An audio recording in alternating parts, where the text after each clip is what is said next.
Bonjour à toutes et à tous, je suis aujourd'hui avec Manuela, Antoine et Cindy qui sont eux-mêmes accompagnés de plusieurs personnes du CFA et au studio sont également présents l'employeur de Manuela et une représentante du CFA. Alors, on vous avait interviewé avant que vous partiez en Chine pour 2 semaines. Vous nous aviez expliqué le programme, l'objectif de ce séjour.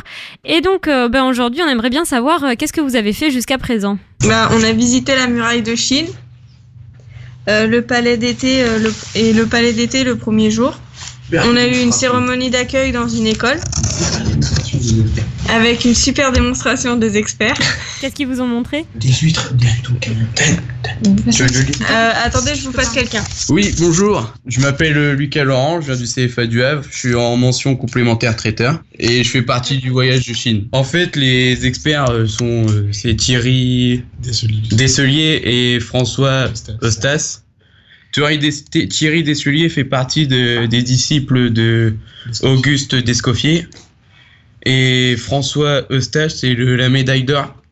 C'est celui qui a gagné la médaille d'or aux Olympiades pour représenter la France au World Skis. Et ça se déroule en Russie, c'est ça ? À Kazan.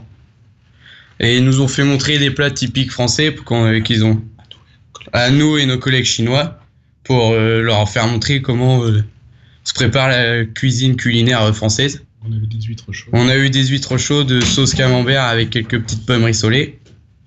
Accompagné de... Ensuite, ils nous ont fait un petit poulet au curry et un petit poulet sauce vallée d'Auge. Et est-ce que vous avez pu vous essayer ou au moins observer la cuisine chinoise et qu'est-ce que vous en avez pensé ? C'est complètement différent de la cuisine française. Ouais, on a eu des repas complètement différents depuis qu'on est là et pas toujours à notre goût, mais vraiment impressionnant. La cuisine chinoise, c'est beaucoup de plats en sauce, beaucoup de plats laqués comparé à nous. Et ils produisent pas beaucoup de fromage ni de pain. Il n'y a pas beaucoup de pain au repas, ni de gâteau. Ni d'eau. Ni de structure. Et ni de structure, il n'y a pas de plat. Le plat peut arriver en même temps que le dessert avant le plat ou l'entrée. On peut même commencer par le dessert et finir par l'entrée. C'est complètement différent de nous. Et est-ce que vous vous êtes essayé à préparer des spécialités chinoises ? Oui. On a fait des spécialités chinoises hier et aujourd'hui. Donc on a fait des ravioles et on a fait différents types de pâtisseries chinoises avec de la farine de riz gluant pour les boulangers pâtissiers. Et les traiteurs, eux, faisaient de la cuisine pendant ce temps-là. On a préparé du coup une carpe, sauce soja. Ensuite, nous avons préparé des escalopes, mais c'est une sorte de mousseline.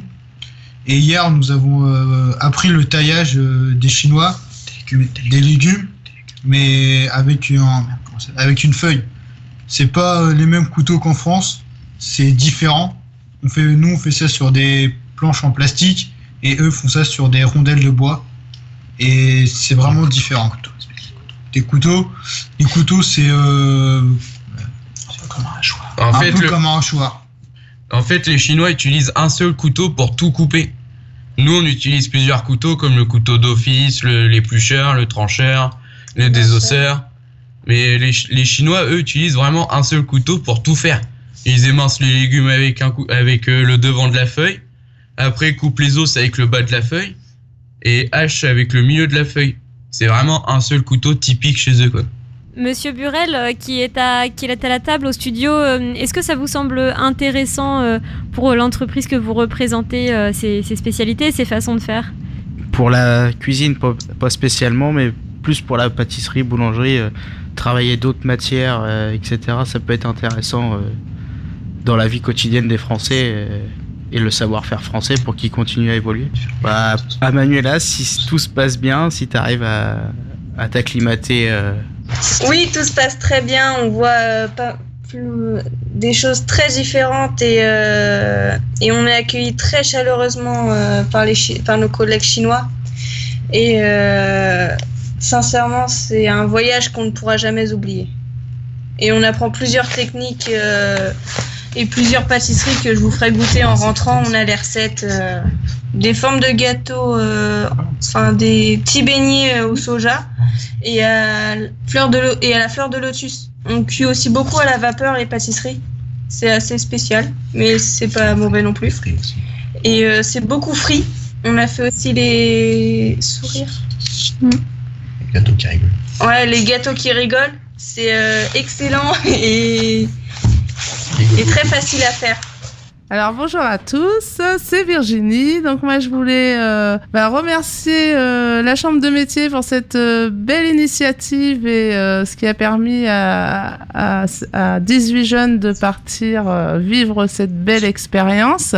Et moi je voulais également dire qu'on s'est mis à la page aussi sur le site du Havre, puisque la section traiteur cette semaine nous a préparé des petits plats chinois. Donc voilà, pour vous dire que toutes les équipes encadrantes et pédagogiques sont derrière vous et au quotidien, on a une petite pensée pour nos collègues et nos apprentis. Voilà.